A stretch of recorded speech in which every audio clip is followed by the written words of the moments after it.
I'm Muhammad, I'm a prophet because I said so. I have this hairy mole right on my shoulder, you know. And my bestest buddy Allah, he works for me though. I call him God to make you think I'm pure as white snow. In the damp cave of Hira I met this bad man. He squeezed me until I threw up the Quran. When I ran to Khadija in anguish and fears, she explained, "This is Jibreel," and wiped off my tears. I'm Muhammad, I'm a prophet because I am him, and Allah caters to my needs and every whim. His reward is that I let people think he is Lord.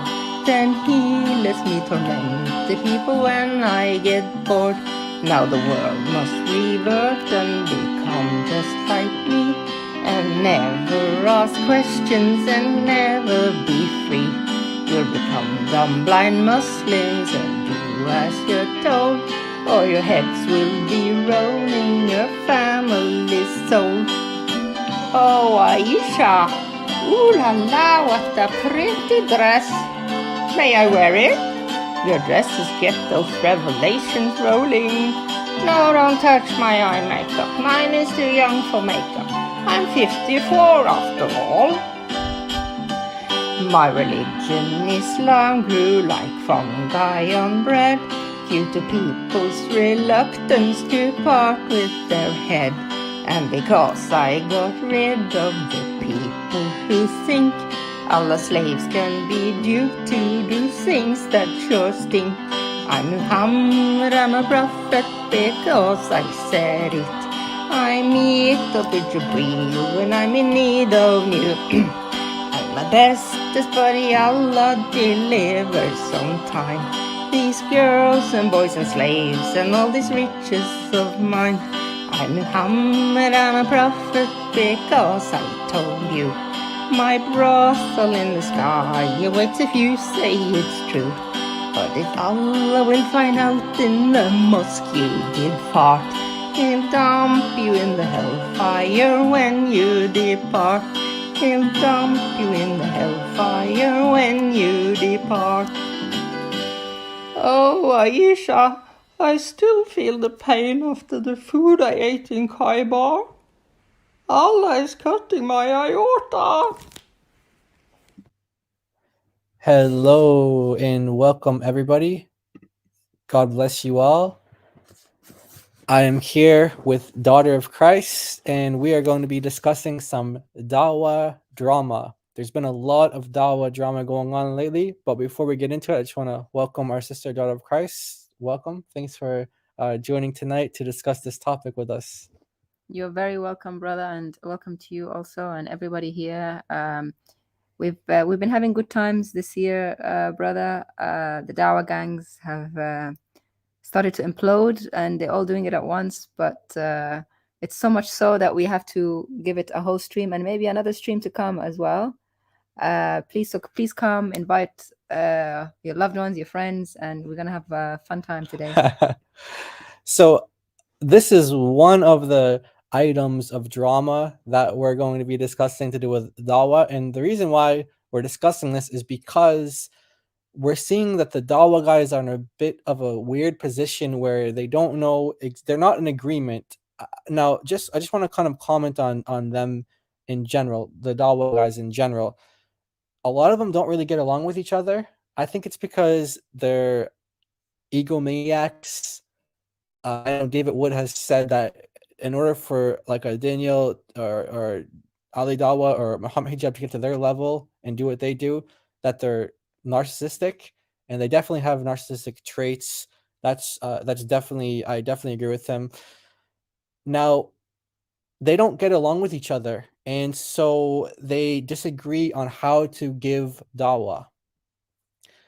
This particular debate that we're going to be talking about, we're not going to really be reviewing it, just kind of going over some of the details of what they're talking about, but we want to kind of give like an analysis of really what's going on. And Daniel Hakikachu debated this guy Javad I don't know what's his name, Dr. Javad Hashmi. Yeah, Dr. Javad Hashmi, which yeah. is the one on the far left on your Yeah. screen, And then we have Sajid and on the other side of your screen, on the far right. and you got Daniel Hakikachu there in the middle. Yeah.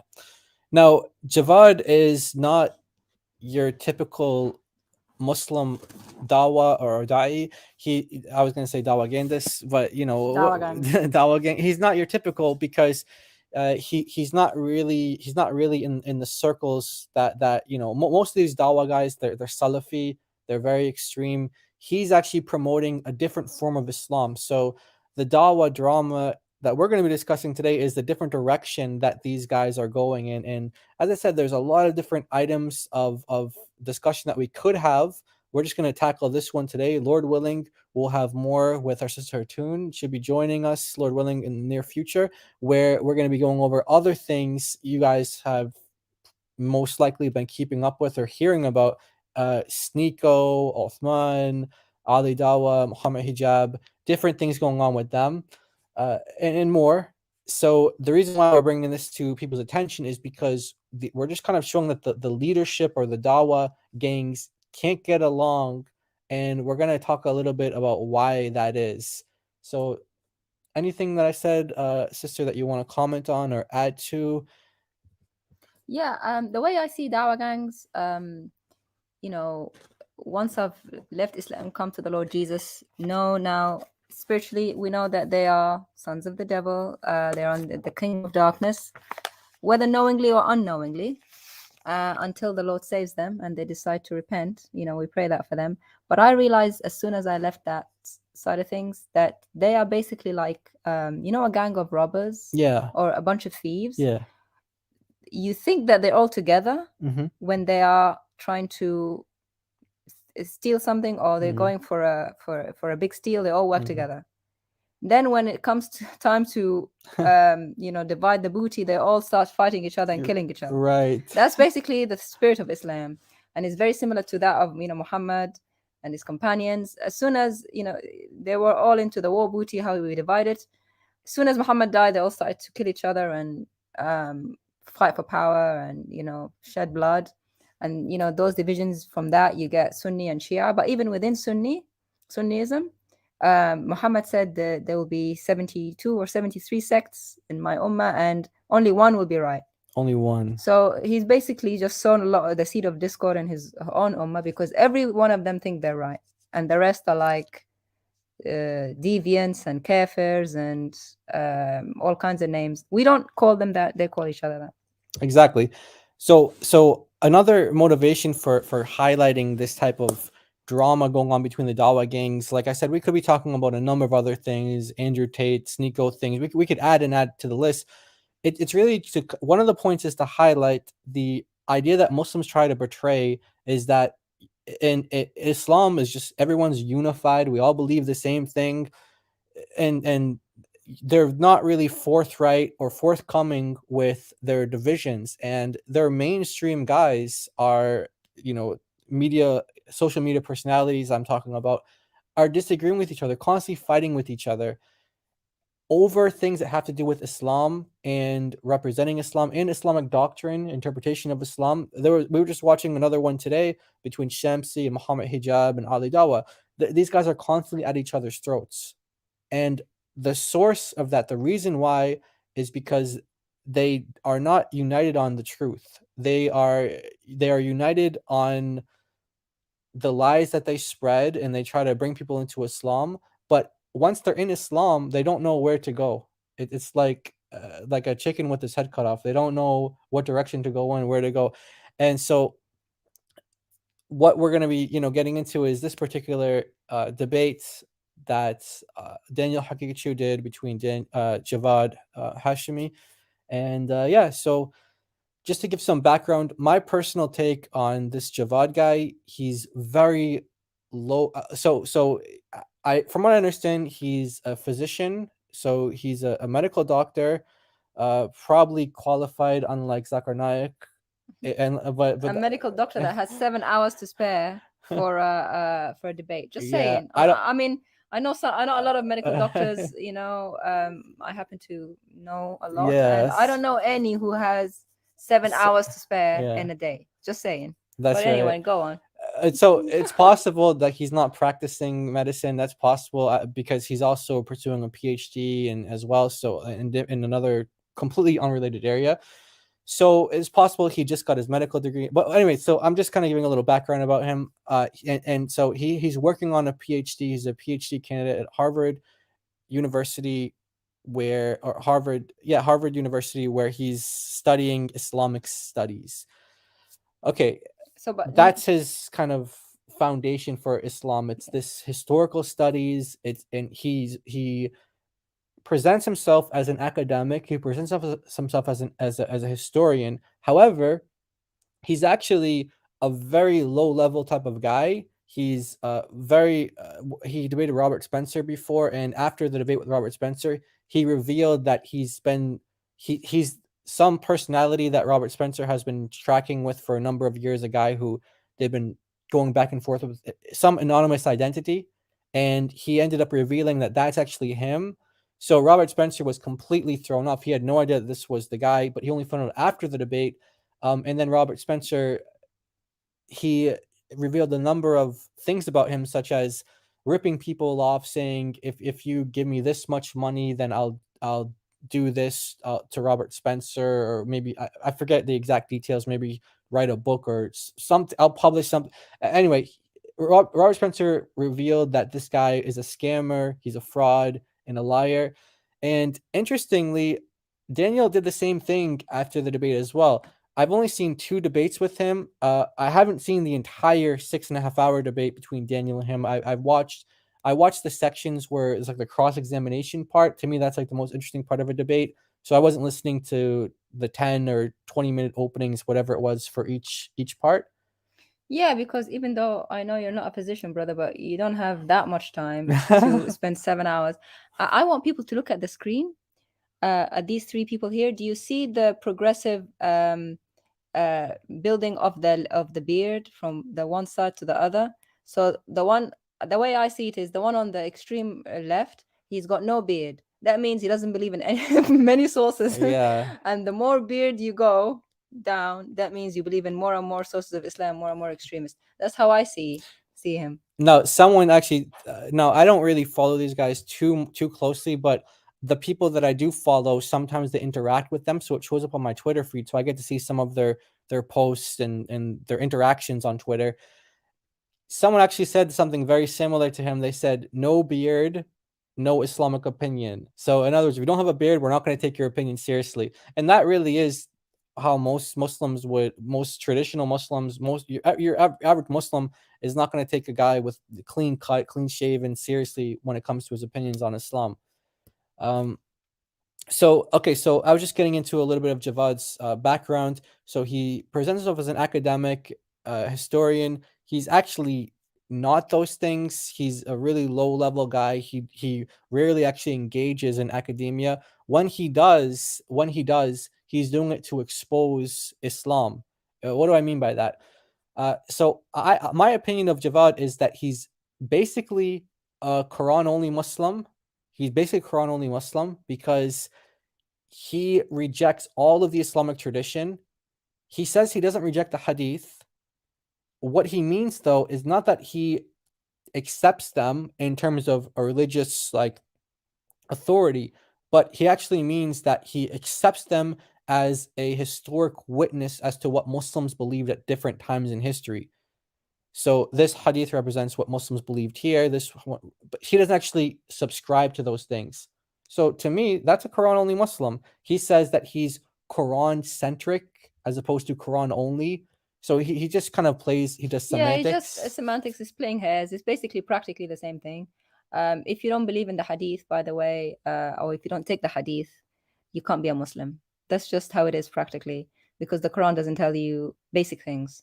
It tells you to pray, doesn't tell you how to pray, how many times to pray, where to face to pray. It tells you to go Hajj, doesn't tell you how to go Hajj, what the rituals are for Hajj, when to go to, how to go to Hajj, what to do in Hajj, what to say, where to go, all these things that Muslims actually do. Exactly. So you need something outside of the Quran to be a Muslim practically. So that's why he has no beard, in my opinion, because to have a beard, that you get that from the Sunnah. Quran doesn't tell you to have a beard, and Muhammad is very clear about, Islam is very clear about having growing a beard is part of you being a man and being a Muslim. So for me, when a Muslim says he doesn't believe in hadith, it's a joke. Yeah. No matter how he plays on the semantics though. He'll say, I didn't say I don't believe in hadith. I say that I don't follow them, or they don't prescribe my religious practices for but me. if you can't be a Muslim without following the hadith, Exactly. It's impossible. It's like trying to say, let me walk without legs. I don't believe in legs, but I can walk. Yeah, it's just, it doesn't, basically a joke. Yeah. And it doesn't matter how intellectual you look or seem, or whatever, fake qualifications you have. If you do not believe in hadith, you can't be a Muslim. You need hadith. I'm sorry. I don't like hadith. I don't like the Quran. I don't like all of it. But I know that what a logical thing to do is. And I used to be a Muslim. And day to day, if you don't have hadith, you cannot practice anything. Yeah. It's basically all just concepts in the air. Yeah. Now, so that's Javad. Javad calls himself a modernist. Modernist just basically means someone who gets to make up their own religion and then justify it by different verses in the Quran. So Daniel actually was pointing this out during the debate, and it's going to sound kind of strange because we're Christians, and we, as daughter of Christ noted, she's former Muslima, but it's going to sound like we're deciding with Daniel in this debate and this discussion. And the only reason why it's going to sound like that is because Daniel's actually representing the Islam as it really is, and Javad is just sort of making things up. So I'm gonna paraphrase some of what Daniel said, which was that Javad essentially, when he takes something from the Quran or interprets the Quran in a way that suits his narrative, for example, the verse that Muslims usually take out of context and say, to you your religion, to me my religion, he uses that to support the idea that there's religious freedom. But then you go to a verse that talks about subjugating Christians and Jews and forcing them to pay the jizya, and he says, oh well, that there's a historical understanding there, and it doesn't actually apply for today, and it's only for so he picks and chooses, and Daniel was right to point this out, that he picks and chooses the different things in the Quran that agree and aligns with his beliefs. So to me, a modernist, and I want to get your take as well, sister, is someone who basically just kind of makes up their own religion and justifies it through some certain texts. You might have a Christian say he's a modernist, or a Jewish person say that they're modernist or reform Jews. They do this, they don't really follow the religion as it is. They just kind of pick and choose different principles and concepts. So modernist Muslims, they say that they're Muslims, but really they're just kind of making things up as they go. That's my take. What do you think? Yeah, again, if someone says I'm a modernist, they're a joke to me, because Islam came 1400 years ago. It came in the form of a man called Muhammad and a book called the Quran. That's what it is. So that's not modern to me. You have to follow, if you want to call yourself Muslim and say I follow Muhammad, you have to follow the man that was. We don't have a modern form of Muhammad. Muhammad said, I'm for all mankind at all times. Quran says, I'm from all mankind for all times. So that's what it is. Same thing with being a Christian. I don't call myself a modern Christian. Jesus came 2,000 years ago.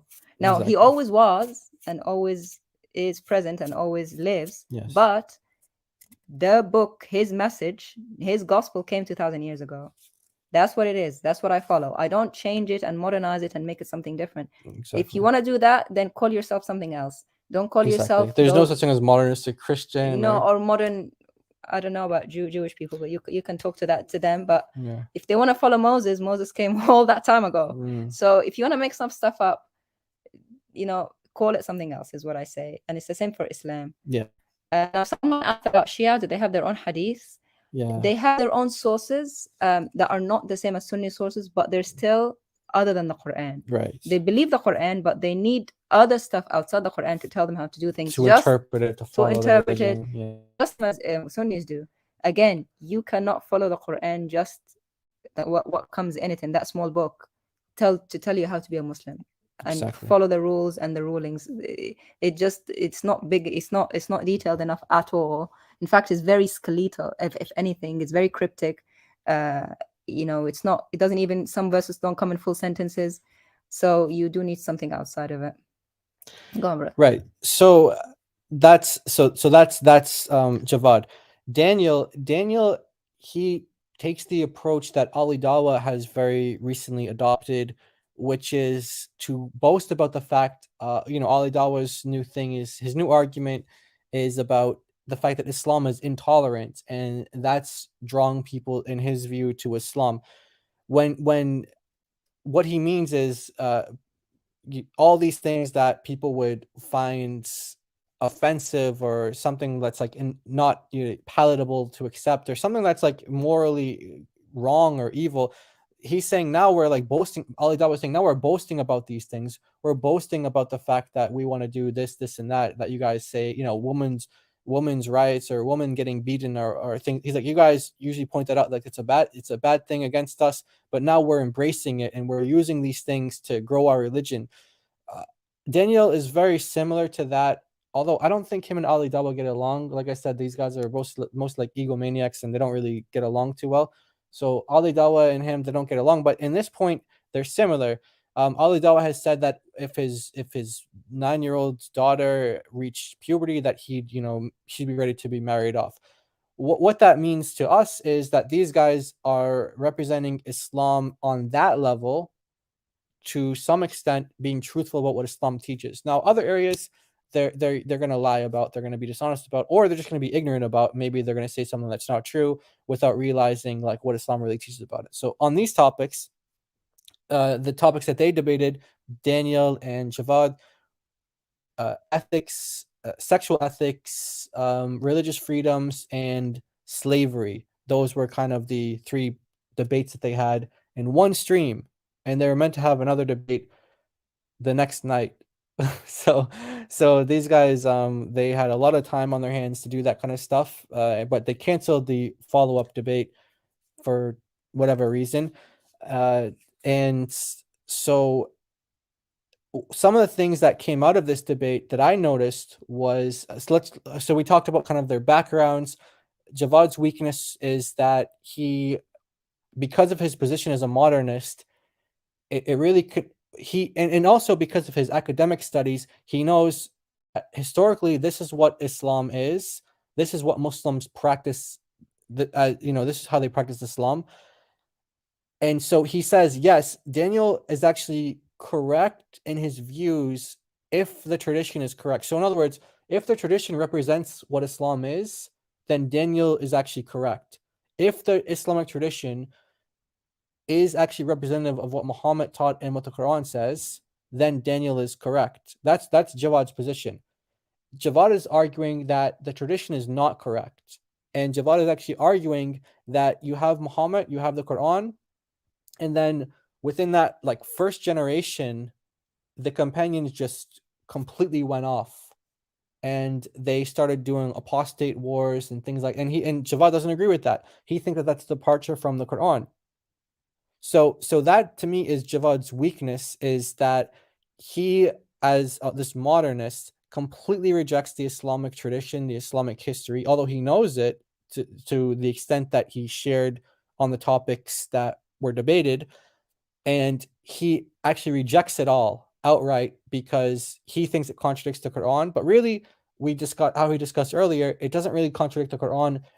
He's like he's like the standard. Javad is the standard in his religion, and what he believes in, he tries to justify from the Quran. So it really doesn't go back to the Quran; it goes back to Javad. So what do you think about that, sister?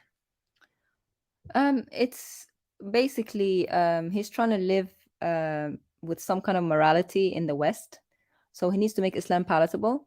So in order to make Islam palatable, you have to chop off 90% of it, starting from he started from the minute Muhammad died. All the companions went off course and did their own thing. That's basically more than like 99% of Islamic tradition and history.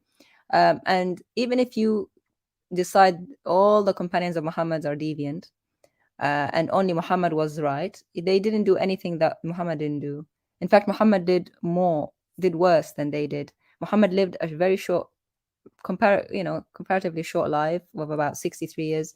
He basically had prophet's life of 20 years, and in those 20 years, how many battles? Scores of battles. You're talking dozens and dozens of battles. He wasn't in peace for more than a few weeks at a time. Muhammad was, until his last illness at least, and even then there were he was sending, when he couldn't fight, he was sending troops out to fight. As soon as he died, the companions went out to fight. They just continued what Muhammad did. And Muhammad actually praised those companions that Javad goes against. He to at least 10 of them he gives promise of paradise, complete promise of paradise. And in that group are actually some of the four rightly guided caliphs that came after him.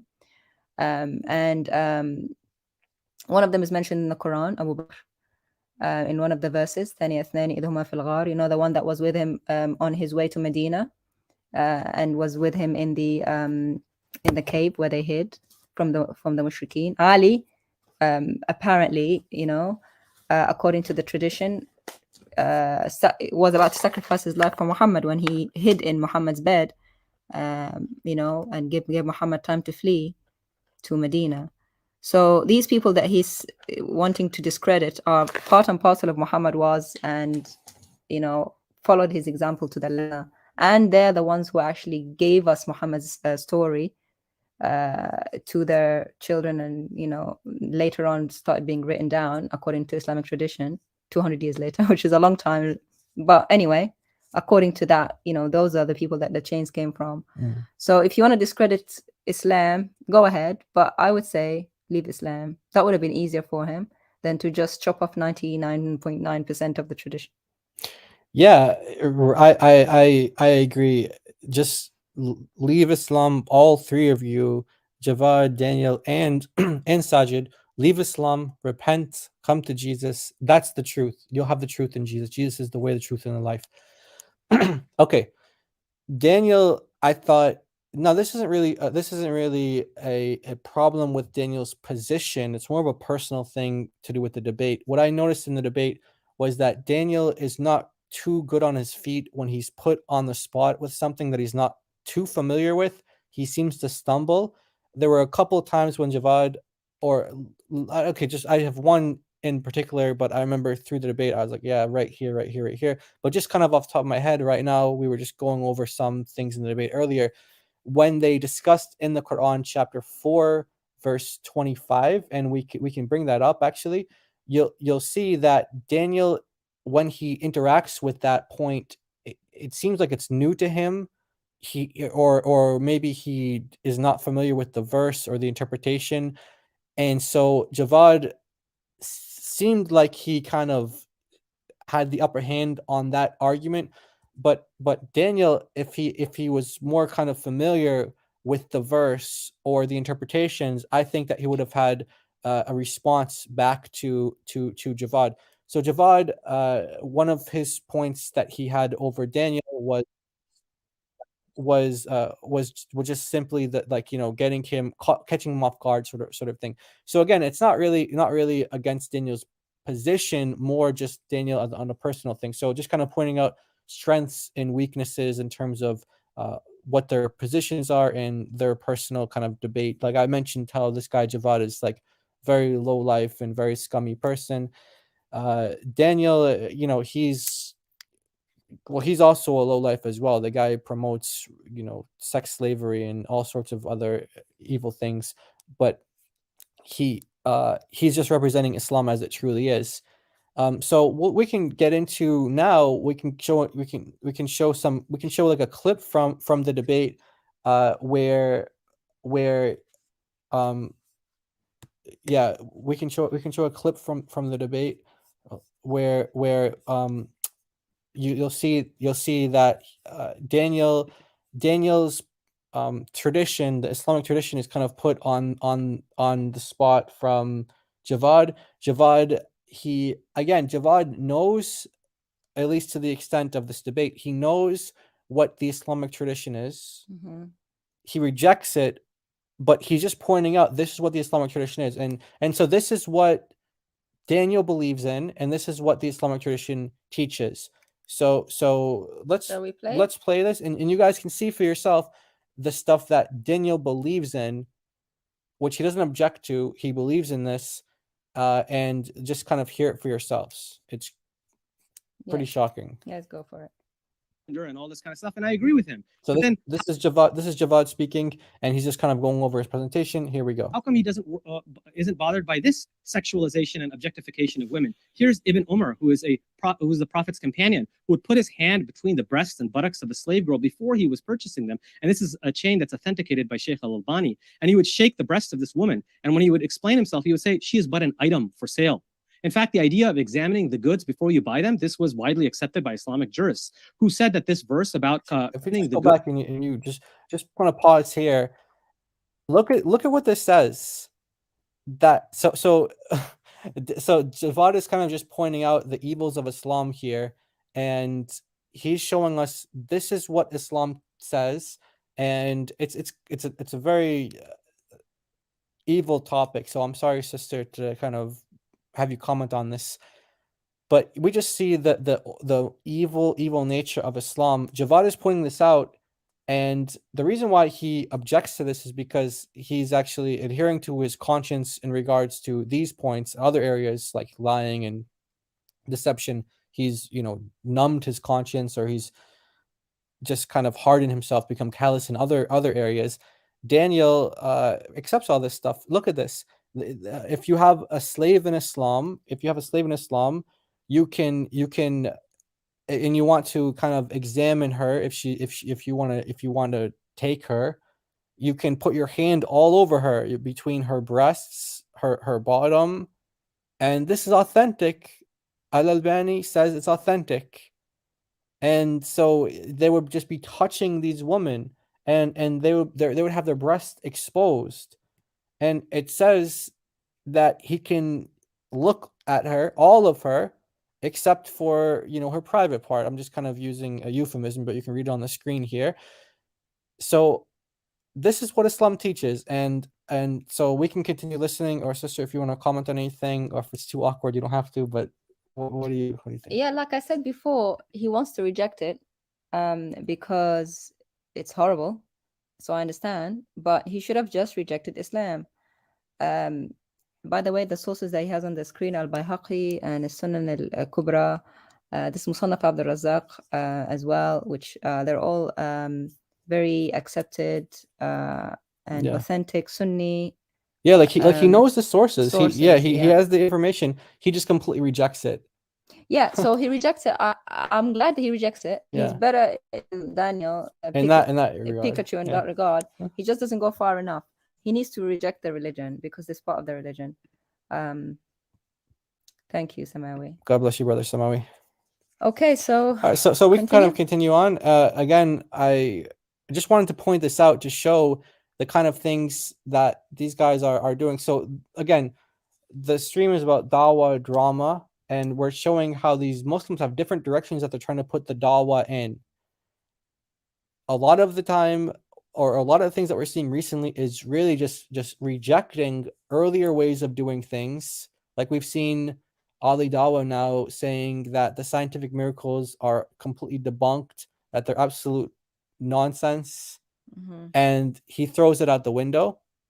And maybe we'll do a stream elaborating that more. I'm just using that as a point to say, however many years ago, it was even very recently, it was popular for Muslims to go appeal to quote unquote scientific miracles. And so what I'm saying is that they're shifting now for how they do Dawah. It's just amazing what these liars and deceptive people will do to try to bring people into Islam. They'll do anything that they can to try to bring you into Islam under the chains of the devil, and it's really sad. So we're seeing that what we're seeing here is Muslims now going after Islam, and so this guy he's a Muslim, he's using this as a point to attack Islam, and the other one is using this as a point to prove Islam is true, and he's embracing these things. Daniel's one of those guys who he's like trying to be edgy, or he's trying to be whatever, like he just says it how it is type of thing. He's not really trying to like I don't know exactly his motivations. Maybe I shouldn't say that. But what I will say is that he does represent the Islamic tradition in these areas very well, and he just tells you how it is. Right. So it is it comes off like he's being edgy, or he's trying to kind of give some sort of shock value, but it seems like he actually really believes the stuff that he's saying, and he's representing Islam accurately. So here we go. We'll continue on. Goods before you buy them. This was widely accepted by Islamic jurists who said that this verse about covering up modestly, 3359, was actually only for free women. It wasn't for slave girls. In fact, slave girls were not allowed to cover up. This was forbidden because for slave girls, the aura, or the amount to cover, not allowed. So he's kind of going over his slides pretty fast, but he again gives Al-Albani saying that this is authentic, and that the covering or the cloak is only for free women, only for the free woman of the believers.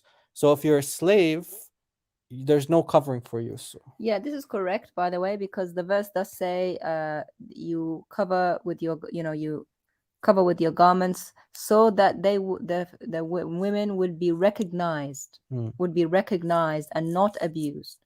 That means that they needed to put a mark on which woman to abuse and which one is okay to not abuse.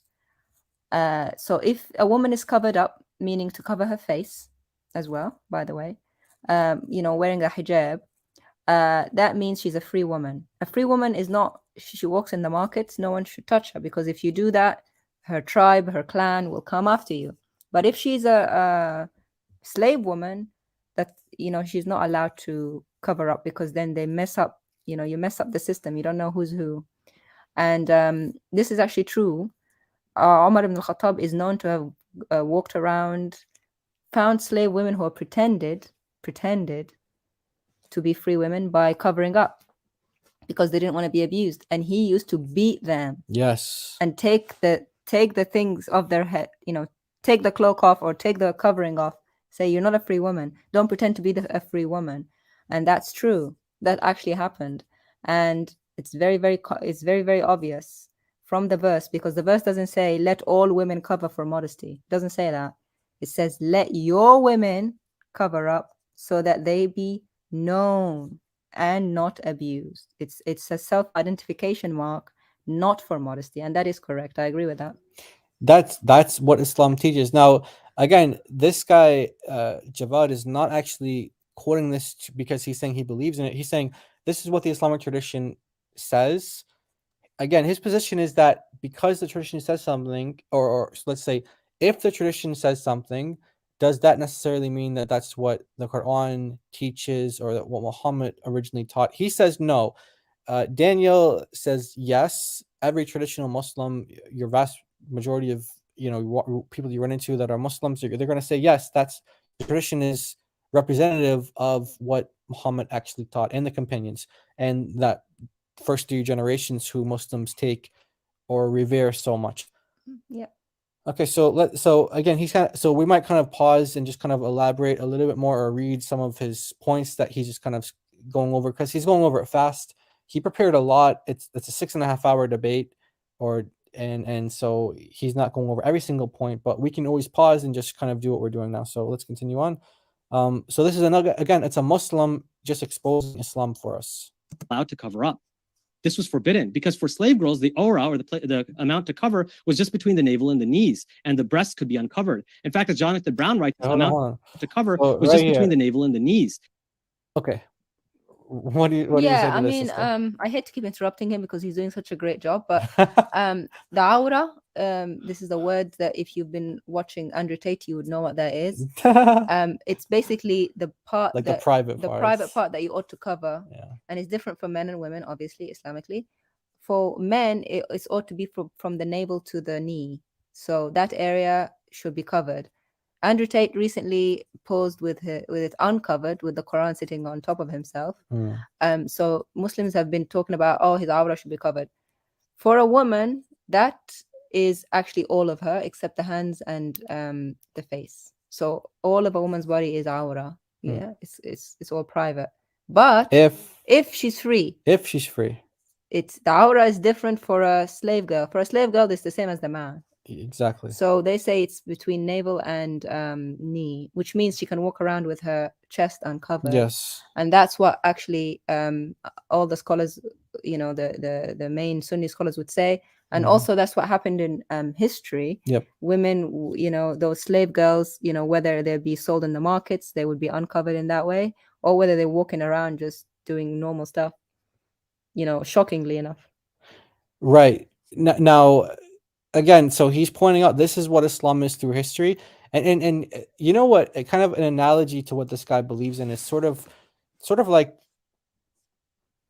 the Mormons. The Mormons think that you have Jesus, you have the apostles, and then once Jesus ascends and the apostles die off, that Christianity just went completely apostate. This is what the Mormons believe until Joseph Smith came and he had, he restored when their false cults and their false religion, that he restored the true church and etc.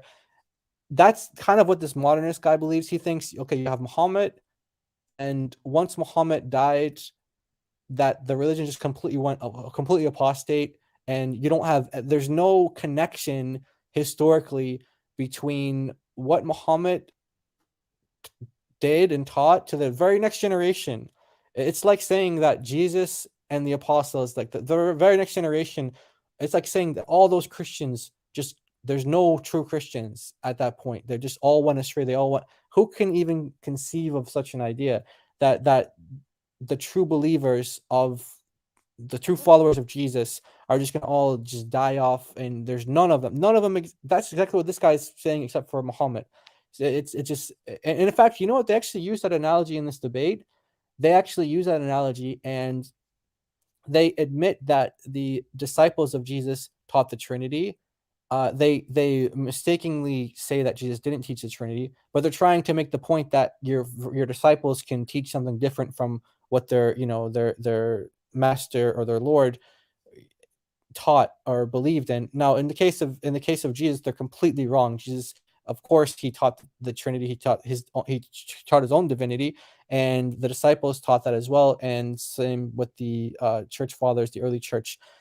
Muslims, though, what they're trying to argue is that you can have a situation where you have someone teach something, and that their very immediate disciples are going to be going astray or teaching something different. So they believe, they're very, very strange that they both actually agreed to that. Daniel and Javad did, but Daniel, of course, rejects the idea that everyone is just going to go apostate. I mean, think about what do you have to say about that? It's like, okay, there's Muhammad, and once Muhammad dies, everyone just goes, like, they make up their own religion, basically. That's Javad's position. What do you think? That's that basically tells you that Islam is a false religion, because if it was real from God, and God said that he would preserve it, to have it die off or change so much by the death the second the man dies, that tells me it's a cult. But in any case, I do want to listen to him maybe for a minute or so, maybe go back a few seconds for the people who have just joined us. Yeah, let's go back to this part just here. Just for them to hear how depraved it is. Yeah, again, this is Islam. Yeah, this is Islam. This is a Muslim. And all this kind of stuff, and I agree with him. But then, how come he isn't bothered by this sexualization and objectification of women? Here's Ibn Umar, who is the Prophet's companion, who would put his hand between the breasts and buttocks of a slave girl before he was purchasing them. And this is a chain that's authenticated by Sheikh Al-Albani. And he would shake the breast of this woman, and when he would explain himself, he would say, "She is but an item for sale." In fact, the idea of examining the goods before you buy them, this was widely accepted by Islamic jurists, who said that this verse about covering up modestly, 3359, was actually only for free women. It wasn't for slave girls. In fact, slave girls were not allowed to cover up. This was forbidden, because for slave girls, the aura, or the amount to cover, was just between the navel and the knees, and the breasts could be uncovered. In fact, as Jonathan Brown writes in his book, buyers at slave markets could press on the buttocks and breasts of potential slave girls, no problem. And the Islamic jurists justified this. They were. And by the way, don't get thrown off by the name. Jonathan Brown is a Muslim. He is a Muslim. Don't get thrown off by the name. Just wanted to jump in and say that. They're okay with the sex slave trade. They're okay with sex slave markets. And you see here that I had to edit out these pictures. These women were just completely uncovered. This is the sexual ethics that he's trying to back up. He talks about family and having kids and all this kind of stuff. But here you have the medieval scholars. Here's Imam Ghazali saying, yeah, you can have coitus interruptus with your slave girl, that is, ejaculate outside of her, so that she doesn't dare get pregnant. So this, of course, had a corrosive effect on family life. In fact, it destroyed married and family. Okay, so now he's gonna now his position again, Javad's position is that you can use your ethics, your personal morality to make judgments as to what is true and what is false. And so he's saying that because this is something that's so morally abhorrent and objectionable, we just intrinsically know that, therefore it can't be from God. And so that's his argument. That's what he's going to go on to argue. But what he did in that whole segment there, and he does this throughout the debate, is expose what Islam teaches. I mean, there's probably like a handful of Javads in the world. So these guys are, in terms of what he believes in, there's a handful of them. But the Muslims who believe in this, these are the ones who claim to be 1 billion today, 2 billion tomorrow, 3 billion, next week. Before the entire Yeah. world, they'll say, like, maybe next month they'll say 6 billion. This is what they believe in. So he's exposing Islam for us. This guy is really doing the job of just destroying and exposing Islam. Yeah. So there's I mean, honestly, we could just skip anywhere in this debate and just do exactly what we're doing now. We can just again, we can show, like, just go to a random part of the debate. It's basically 7 hours of Islam being exposed. Yeah. I see a lot of shocked people in the chat. Yes, this is what Islam teaches, and I'm sorry to use these words. This is what these words were used in the debate. The quotas interruptus thing is actually something that Muhammad discussed with his companions. It's not something that came after him. Right. And they actually were worried about impregnating. There are many slave girls. There are many right hand possessed, and they asked him about it. That's in the Sunnah, and he said to them, "Actually, don't worry about it, because if the souls of human are ordained by Allah, which means if Allah wants you to have babies, He will make it will happen," kind of thing. Mm-hmm. So it's just very, very depraved. Destruction of family life and all that stuff, it did happen in the centuries that came after Islam. That was because of Islamic teaching, and if anything, it proves that Islam is from the devil. So that argument actually is against Islam. It doesn't mean that it must be different from Islam since it's morally abhorrent and cause destruction of family life. That's proof that Islam is wrong. Exactly. And it does stem back from Islam. Exactly. You find even in, like, when we talk Christianity, even in societies that are not actually Christian but have been influenced by Christian values, even from like afar, you find that it's good and it's just and it's good stuff. If these Islamic societies have been influenced by anything from the spirit of Islam, even if they were not, even if they've deviated from Islam, if they were influenced by the spirit of Islam and they're that bad, that means that spirit, that influence is dark from the beginning. Because if it was good, we wouldn't have had it descend so much. Yeah, so a bad tree with bad fruit. Yeah. So that's what I'm saying. So that's why I use the analogy with the societies or countries that have been influenced by Christian morality or Christian ethics. Even if they're not actually following Christ, you can tell that there's a difference and it's better than it would have been otherwise. Exactly. So for where can I watch this debate? I posted the link in the chat. There's the link. Again, it's 6.5 hours, and of course you already know this, but these are Muslims debating amongst themselves, so you're not going to get truth in terms of spiritual edification or some kind of life-giving thing or something that's from God in that regard. It's going to be just lifeless. It's going to be death, but you're going to get a true presentation of what Islam has historically been. Javad actually, I mean, if you watch the debates that Christians have with Muslims, he's really using the arguments that we use. And in some ways, he doesn't do that good of a job. He could press a little harder on certain points or whatever. In some areas, he actually provides more ammunition that we can use, and it's like, oh, thanks for helping us out. We can use that now. I actually think that he's like one hairline away from apostatizing from Islam. Yeah. And I predict, that he will actually leave Islam eventually, because he knows how evil it is, and eventually the penny will drop. But brother, tell us about the drama that came after this debate. Yeah. So So the drama that came after this debate, Daniel, I don't want to get into his personal life, but let's say that there's a personal situation that has affected Daniel and his family, and Muslims who don't agree with Daniel's approach.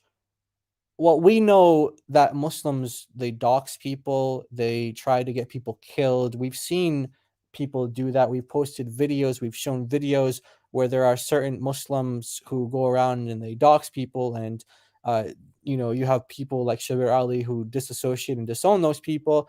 And these guys are just low scum, bottom of the barrel, scummy people. They're doxers and they're trying to get people killed. Okay, we know that those Muslims exist. However, those Muslims also exist within Islam. When they disagree with each other, they will try the same tactics. They'll dox each other. So there are Muslims who dox Daniel and exploit information about his family and their personal situation. They exploit that information and they dox him.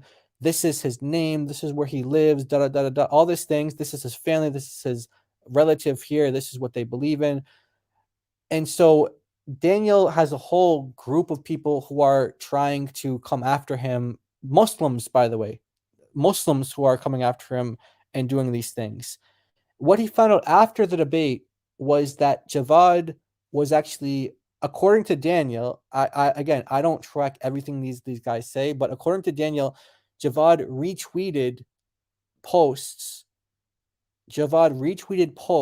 that were doxing Daniel and his family and revealing personal information that could perhaps lead to him getting hurt or his family getting hurt or something. Who knows what people will do with the information. You put your information out there, someone else's information out there, you don't know what the other side who's reading it is going to do with that information. So it was brought to his attention that it was brought to Daniel's attention, and according to Daniel, this is true, that Javad retweeted some of these doxing things about Daniel and his family.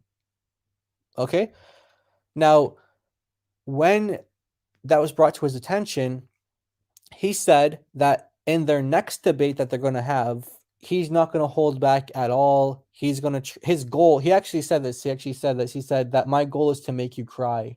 That's what, because maybe whatever Javad posted was very personal to Daniel. Maybe it hurt him in some sort of way. But he said that was his response. He said, "I'm going to make you cry. That's my goal, to make you cry in the next debate." And Javad, his kind of response was, "Well, hey, I don't do a debate to lose." So basically saying, like, bring it on. Like, now Javad, he denies, whatever allegations about, Daniel being doxxed or whatever. Now, so in light of all this that's going on, we have a third member now in the Dawah scene. This guy on the way right, it's kind of Sajid, yeah. He looks Jewish in this picture. He Actually, does, it looks like but he's a he's kippah not. on. It's not a kippah though. He's a Muslim. He's a Muslim. But notice, guys, as Brother Jai was talking here, he was very careful not to say what that information was about Daniel Hakikachu and his family, because us as Christians, we have an ethical, moral standard that is way high. Even though we are on the opposite side of these people, they are enemies of Christ. They say horrible things about Christ. We would never want. We would harm never or dream physical- of doxing or harming. In fact, I edit some. We protect them. Yeah, we if protect them. could. So I edit some videos about Yasser Qadi. Yasser Qadi, and I've had to beep out open threats of violence, take it out. I've had to remove stuff even from our videos when we show some of these views against Yasser Qadi, because I thought they might be harmful or incite violence towards him. So I was thinking, I don't even support this guy. He's an enemy of Christ. His ideology is dangerous and hurtful, but I'm protecting him from his own. Exactly. So we feel the same way here, even though these people believe in such horrible, terrible, evil, disgusting ideology that talks about women and slaves and all these things. We would never dream of sharing that information about them or even repeating it, even though it was said by their own brothers, Muslim brothers. Again, it's Muslims who are doing this to each other.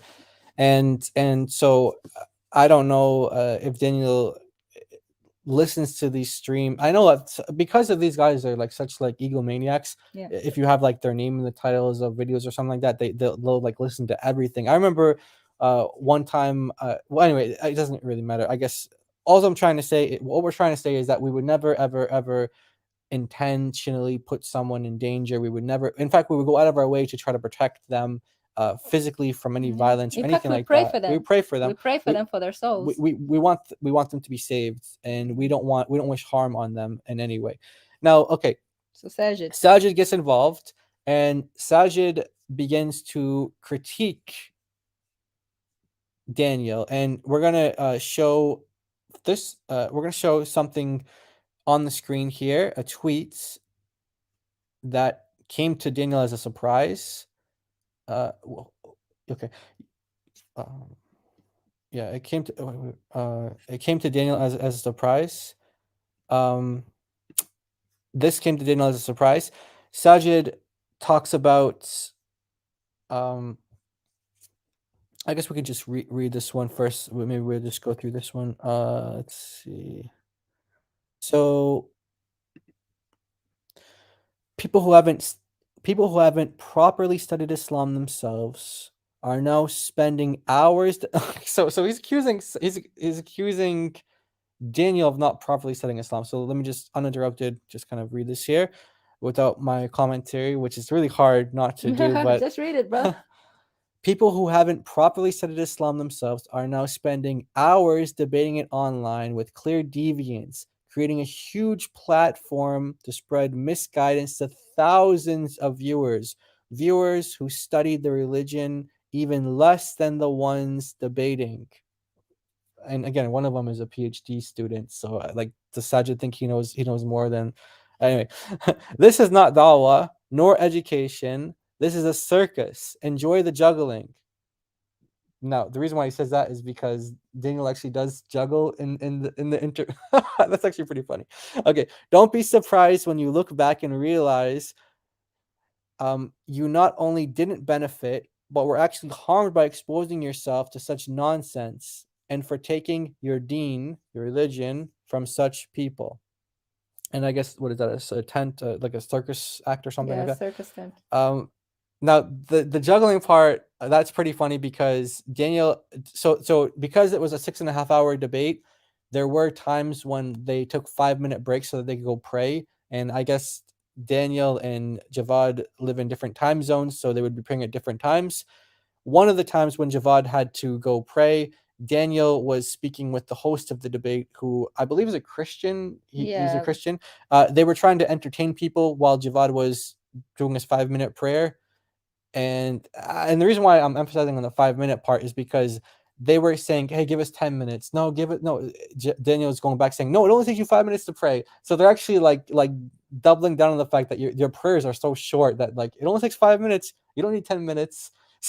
So anyway, so during those intermission or whatever you want to call them, those periods where they're trying to pray or whatever, Daniel actually starts to juggle.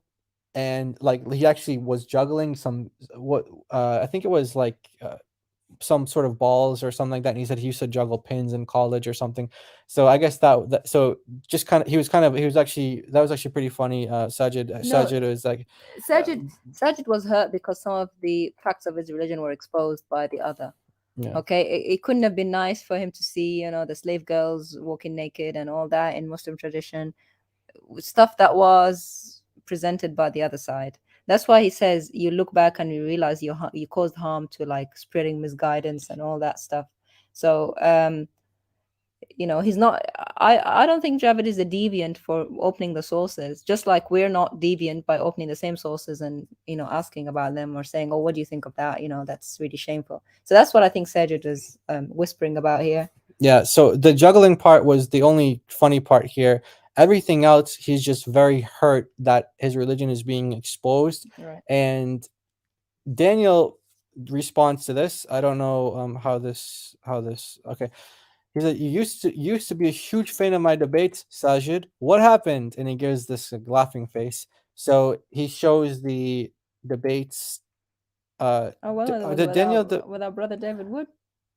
Daniel did debate David. Yeah, that's right. Yeah, they did debate. And then he debated apostate prophet as well. Oh, sorry, that's not apostate prophet. That's Destiny. Destiny. But the reason why I was thinking apostate prophet is because he comes up a number of times in their debates.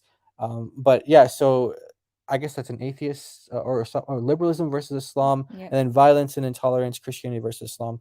Yeah, David always does good in his debates. That's a good debate. But anyway, the point is that Sajid was promoting these debates and suggesting that Daniel did well in his view, which obviously for the Daniel Hakishi and David Wood debate, he did very poorly. David did great in that debate.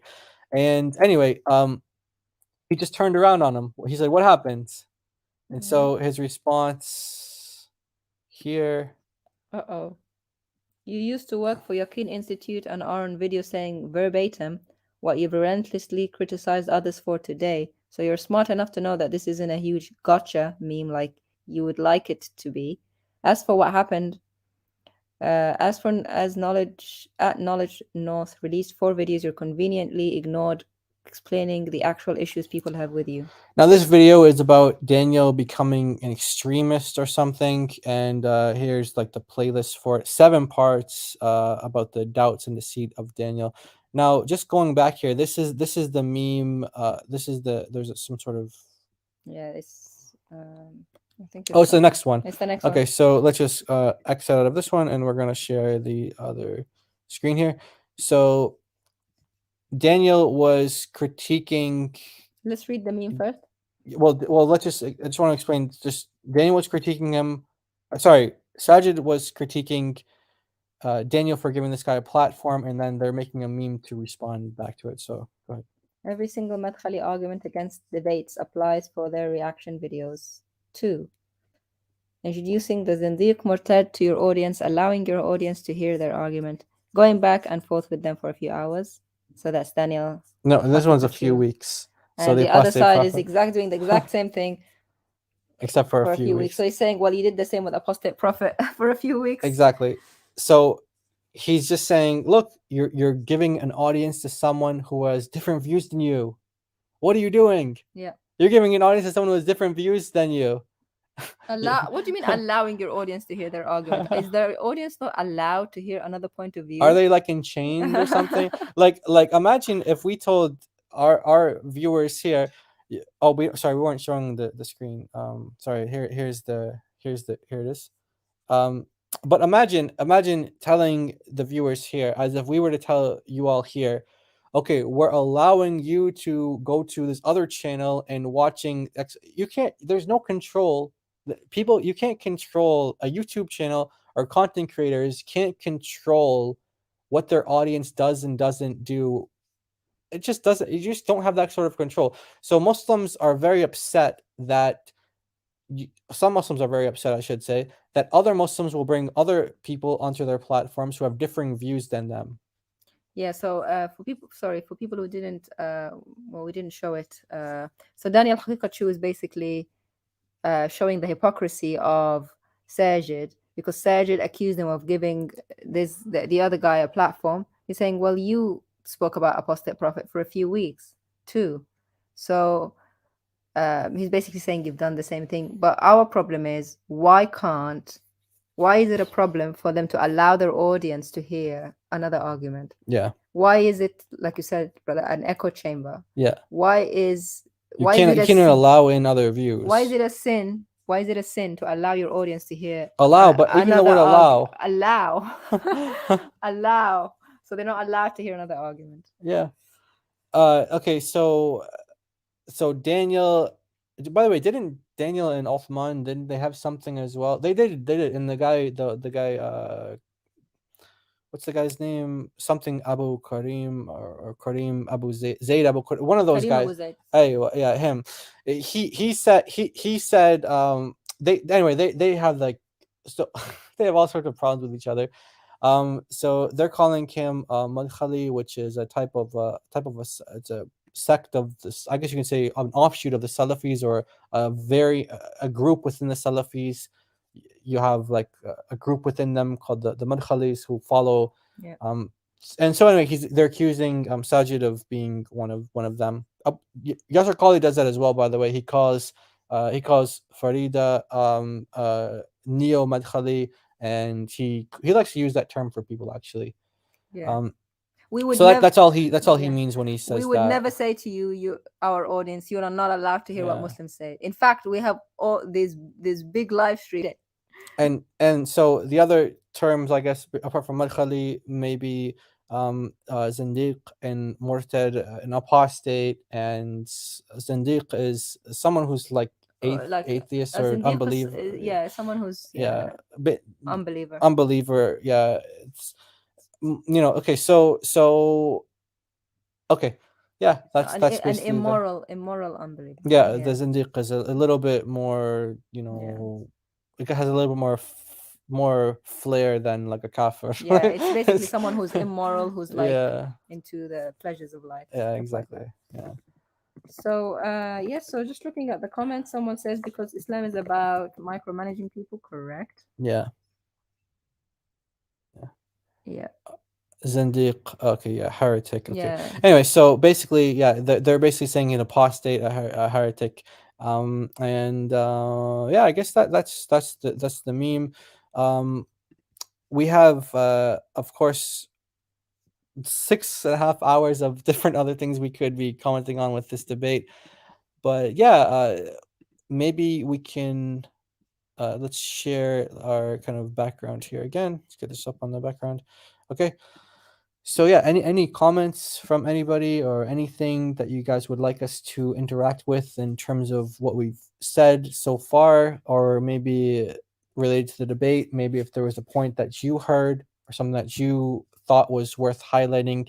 I'll be honest, I watched all of the cross-examination parts. I think there were 45 minutes each, and I probably spread that out through like a day or two. I had like, some time here to listen to this part, then the next day I listened to the next part, and something like that. And I was able to listen to all of the cross-examination portions, and I think the Q&A as well. I think I listened to all the Q&A as well. I didn't listen to the opening statements in all of the debates or the rebuttals in all of the debates. It's just way too much, and the cross-examination is the most it's, to me, that's the best part of the debate. If you understand what they're debating, then the cross-examination is when they really are going to be pressing each other on the technicalities and the specifics. So you kind of get a gist of what the arguments are, and then you get to see them press it on each other. So I didn't really find too many things that were like highlight worthy. It was really just like one guy saying, yeah, you're right, Islam does say that you can have sex slaves and things like that, but that doesn't apply for today.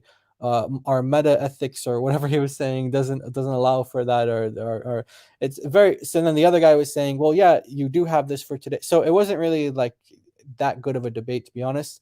But the kind of the good part, or the highlight worthy part, is just the different directions of Dawah that these Muslims, like, they're scrambling, and that's kind of just what we want to bring to people's attention. These guys are just scrambling with how they're going to go forward with their Dawah.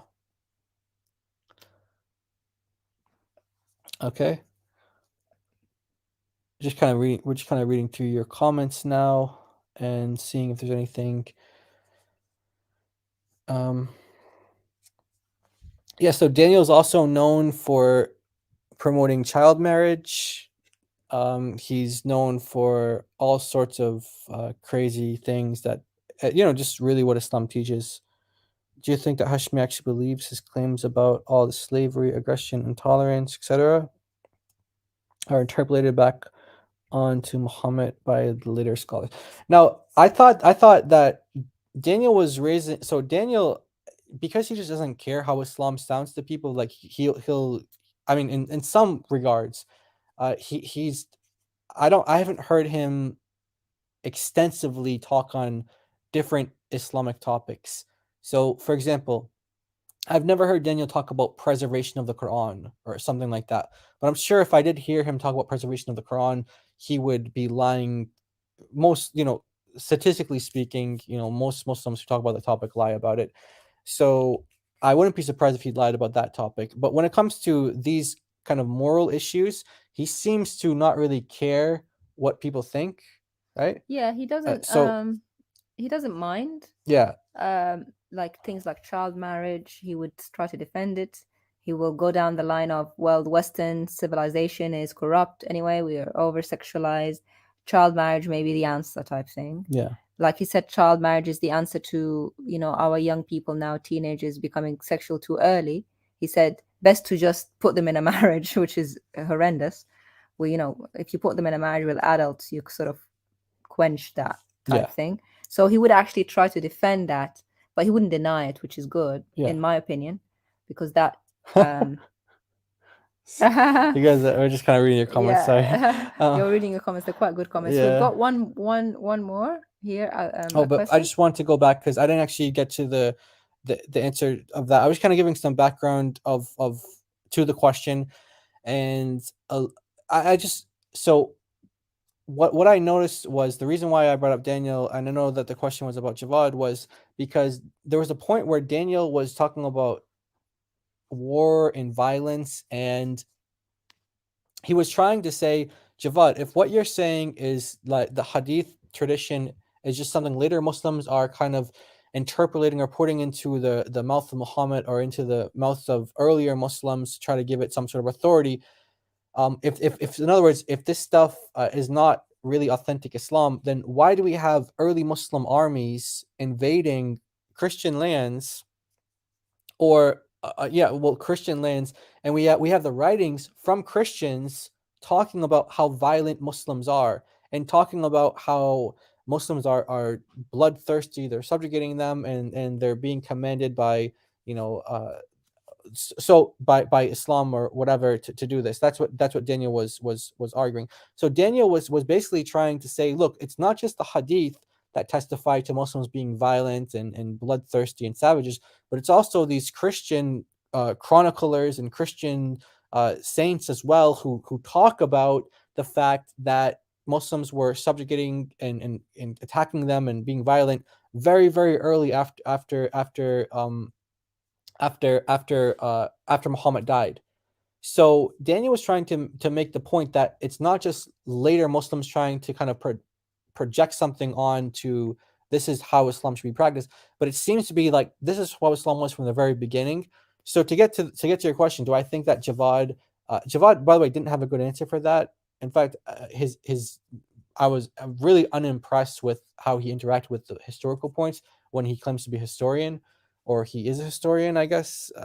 His point, he just really just drops the ball when it comes to interacting with these points. Maybe because he knows he can't actually refute them. Maybe that's what it is. So do we think that Hashimi actually believes these things? I don't know. What would you say? Like, it's hard to say like what he believes, but he knows that the earliest Muslims believed exactly what Daniel is saying. And so for me, I can't wrap my mind around you saying that the founder of your religion couldn't communicate, the beliefs accurately, his practices accurately to the very next generation. And the very next generation, they went astray.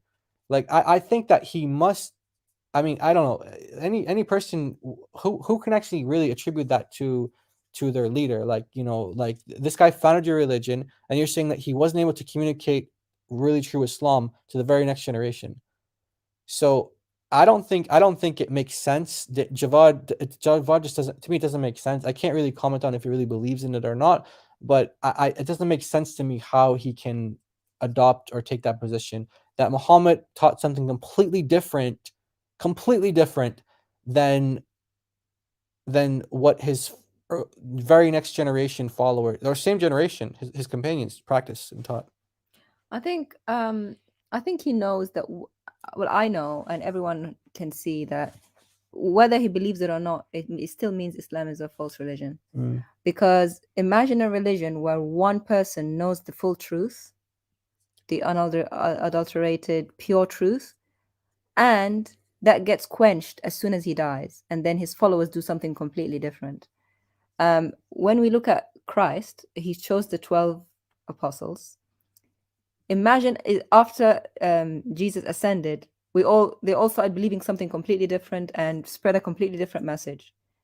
That's not what happened. What happened was they followed the exact. He breathed on them the spirit of truth, and they kept that. He said, "I'm leaving you, but I'm leaving my spirit with you to preserve that truth." Now that's a true religion, really, in that its power doesn't end when the person leaves. Yeah. And we still have that today. And we still have it It today. goes from then until today. We have the Spirit of Yeah. God, and the gospel message is exactly the same. In fact, God was so generous with that he influenced them. He inspired them with his spirit to write the gospels, to preserve that truth with the same spirit. So whether he believes it or not, it still equals that Islam is false. And if Muhammad is the same as his companions, and then we get this corrupted, horrible, evil, depraved religion, then Islam is false. If he was completely righteous and they're all completely unrighteous and spread something completely different, then their God failed them at the first generation, then Islam is still false. And so both of them don't look good. It's not ending good for Islam either way. Yeah.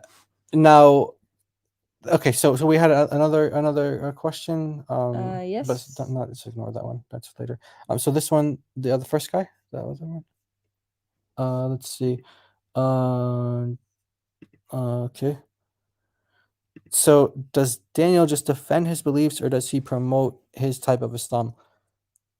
No, Daniel did a good job defending his position. Well, actually, he did a good job defending his position. But again, what I stated on the onset was that one of the weaknesses of Daniel, on just a like personal kind of comment about him, is that he doesn't seem to be good on the spot with things. He kind of fumbles with. You want to? Yeah, we can give an example Yeah, of we that. can give you an We can give you example. an example. In fact, what like when Daughter of Christ, when Daughter of Christ and I were just watching it, like just off the top of our heads, we were able to kind of think about how to respond to the thing, and but we Daniel, knew the answer. like we were thinking, wow, if that was us, and we're not Muslims, obviously, if you're a former Muslim or not, we're just saying that he's not able to maybe he's just not good on his feet. I don't know, but he's supposed to be a debater. So anyway, So let's try to get to. So brother, do you know the timestamp? It's somewhere over here.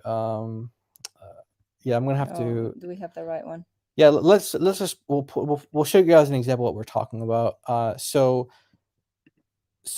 whether he defended his beliefs or not, yet he did defend his beliefs, but when he was pressed on certain questions, he's not really that good at answering the questions, but he is good at promoting what Islam teaches. Like, this is what Islam says. Right. But when he's pressed on, like, okay, the verse says, I just don't think he's used to that. Like, you're not gonna, like, if he's used to talking to non-Muslims, he's meant to be able to debate Muslim debates. Yeah, but if he's but if he's used to debating non-Muslims aren't going to quote the Quran and be like, look, the Quran is saying that you can't, do X. Like, let's say, like, they're talking about sex slavery. Non-Muslims aren't going to quote the Quran and say, look, this verse says you cannot have sex slaves, you have to marry them. So he's definitely not used to hearing those arguments. But you can still be better prepared, I guess, if you're going to have these debates. And especially since that they've been doing this with each other, like they've been going back and forth with each other for like years now on Twitter. So Surah 425 was the here it is. Okay, so let's just this is so we're just kind of gonna try to find the spot here. This is not the one. But yeah, you just want to, just as I find this. Yeah, so it was basically an objection that Javed brought to Daniel about Surah 4 verse 25, talking about the use of, or if you can marry a sex slave, if you can marry a slave girl, and we're just finding it to play for you guys. Yeah, we found it. Okay. So again, we're just showing that although that Daniel is actually representing the position, he might not know how to defend it from the Quran too well, or be able to interpret it. Okay, let's we're play going to it. put it on the screen here, and you guys can just kind of hear this interaction for yourselves. The means to marry free believing women. That's correct. So you know what that means? So you don't, That's you don't have the saying- that's- resources. You don't have the money to 100% marry a free, correct. you can't give the mahar. So then you can opt for a slave girl. That doesn't mean That's everyone who has a slave girl has to That's marry actually- the that's slave actually girl. That's actually an argument against you, Daniel, because So, that's saying no. that the Quran is saying that it's actually preferable to only marry free women. And then if you can't do Yeah, that, it is. then wait, hold on. Let me make the argument so you can understand. It's saying that it's preferable to marry free believing women. And only if you can't do that, then marry the believing young women and to wed them and not to take them as fornicators or lovers. So the Quran is actually discouraging any sexual intercourse with slave girls. But if you do have to have it, then marry them. If it's a conditional, whoever No, my does not friend. have the means Yes, to marry. this is an argument against you. No, It's not- It's not. Okay, so then let me there's ask- nowhere in this verse. There's then- nowhere in then- this then verse let me- that says Okay. if you have a slave girl, It literally says sexual don't take them as intercourse is fornicators only or lovers. permissible.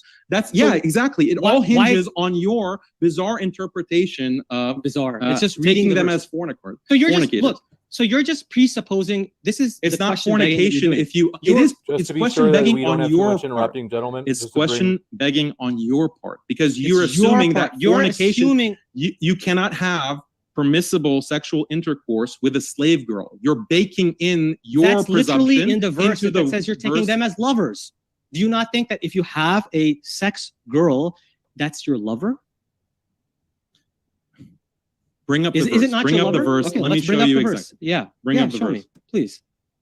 And then we'll take a look at the other verse, which actually says specifically, be chaste if you can't do that. It doesn't say go and have sex with a concubine. You're presupposing that your interpretation is correct simply because that was the historical interpretation. That's simply what you're doing. You're presupposing it. But the whole debate between you and me is about whether traditionalism. One of the things that Daniel says over and over in these interactions is that's your bizarre interpretation, or that's your and a lot of times he's right. That is, Javad's bizarre interpretation, and Javad is just kind of way out of nowhere when it comes to interpreting the verses. But Daniel's just not able to defend why it's a bizarre interpretation. Like, he can't contextually go into why he's wrong. Now, Javad is wrong, but Daniel's just not. He's not either. I don't know. Maybe he's. What would you say? Why can't he do that? Maybe he's not. He doesn't know the context of the verses well enough. He doesn't know the tafsir. Yeah. I would have expected him to know the tafsir, and he would have shut the other guy down very quickly. So the question was, what Jabir was trying to say is, you can't just have sex with a slave. You have to marry her. That's what Jabir is trying to say, because the verse says, do not take them as lovers. But Daniel was like, of course you can have sex with a sex slave. That's what they're there for. The actual answer is, if you read the tafsirs, the context of this verse is talking about poor people who can't afford. But by the way, this anything. only took us like a minute to do. Like, Yeah. you could have done this in the debate. Like, Yeah. just read the verse. It takes 1 minute to pull out the tafsir. Yeah. It's basically, if you're poor, you don't have anyone, you don't have any woman of any kind, no wife, no sex slave. It's about paying other people for their sex slaves. So you go and you pay basically less than if you were to give mahar, dowry to a free woman, because they cost less. Someone else's, Not your own. not your own. And if you go to the tafsir Ibn Kathir or Qurtubi or Tabari, they all say you can go to another believer who has those sex slaves and say, I can give you money for her, which will be less so than if it were dowry for a free woman. That's basically what it is. So, in other words, if you have your own slaves, you don't need to marry them. You can just have sex with them and use them as you want to. Right. However, if you're not able to afford a wife and a free woman, then you go for someone else's slave and you marry that slave. Right. So these are not your own slaves. So Daniel, he just kind of dropped the ball here. Maybe he's not familiar with this verse, or he doesn't know the interpretation. Well, he obviously doesn't know the interpretation. He knows though that sex slaves are for that. So it doesn't make sense to him. Why can't I have her if she's a sex slave? because the context here is not talking about that. It's talking about someone else's Yeah. slave. But anyway, it's all disgusting. Like, it's all like two people talking about sex slaves and how to use them and when and what to pay for what. Even this verse is really, really disgusting if you look at it, because it's saying that if you can't afford a free woman, pay a bit less for a sex slave. It's basically like trying to purchase women with money. It's sick. Yeah, and this comes right before the verse that tells you that you can just go and have as many as you want to, and they're not off limits to you to have sex with them. Yeah. So anyway, okay, so that's hopefully that answers this question here. Again, any other comments or anything that anybody wants to say about this debate, or something that we can we're just gonna go into your comments here. Just because it says not as fornicators or lovers in this instance, when you're wedding them, doesn't mean you can't have sex with them under different. Exactly. Yeah. Exactly. But actually, there are many verses in the Quran that talk about you're allowed up to 4 wives and whatever your right hand possesses from sex slaves. That's Surah 4, verse 3. Also, there's other verses that talk about you have to guard your chastity except for your wives or what your right hand possess. So obviously it says your wives and your right hand possess, which means you don't guard your chastity with them. That means you have relations with them. It's very obvious that obviously they're there for that.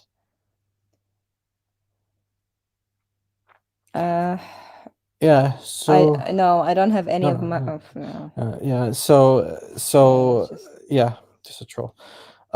we have a lot of trolls today. Yeah, the Islam Truth Finder guy, Yeah, and now this guy Talk Lounge. pretending. One is another troll too. He was in Arabic before talking to Light of Christ. Remember that? So I don't know. So for some reason, these trolls are just kind of trying to distract people from the topics. Yep. But yeah, obviously, they're lying, and they just try to distract people. Yeah. Anyway, so let's. I guess we can kind of. It's been almost an hour and a half.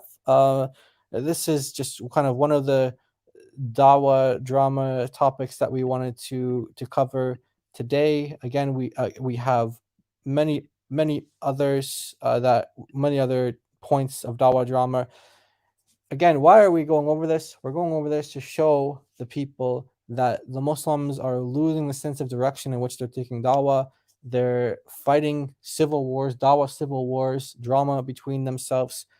And we just want to show the people, the Muslims who follow them, that their leaders that they look up to, the people that they try to, the mannerisms that they try to copy, the arguments, these guys are completely going crazy. They don't know how to lead you. They're failing you, and they're going to continue to. It's the blind leading the blind, and they're going to continue to fight. They're going to continue to fight each other, and they're going to fight you as well. If you ever become a da'i yourself, you'll notice that these guys, because they're such crazy egomaniacs, they don't get along with each other. They'll end up fighting you as well if you make it to that level. We're here to tell you that in spite of all the Dawah drama, that there is hope for you, and there's salvation available for you, that the Lord Jesus can save you if you turn to him, and if you repent of Islam, repent of your sins, come to him, and that's how you have eternal life. So any closing thoughts, sister? No, brother, you said it perfectly. Because they have the devil, they belong to the devil. They're going to end up eating each other alive type thing, and harming each other and going after each other. We're not talking about debating. We're talking about doxing and insulting and attacking. There's no love in Islam, even in between themselves. If you want, real love, brotherly love, you want the love from the Lord, you have to go somewhere else. And that somewhere else is to come under the Lord Jesus Christ, under his authority. Go on, brother. Yeah. So we just thank everybody for being here, and we ask all the believers to please pray for Muslims to come to the Lord Jesus Christ. Of course, all unbelievers, we pray for their salvation, and we just ask all the Muslims here to just pay close attention to your leaders and see how they're lying, they're deceiving, and they're causing civil wars amongst themselves. So thank you everybody for being here. Jesus is Lord, and we will end it there. Thank you so much. God bless you all.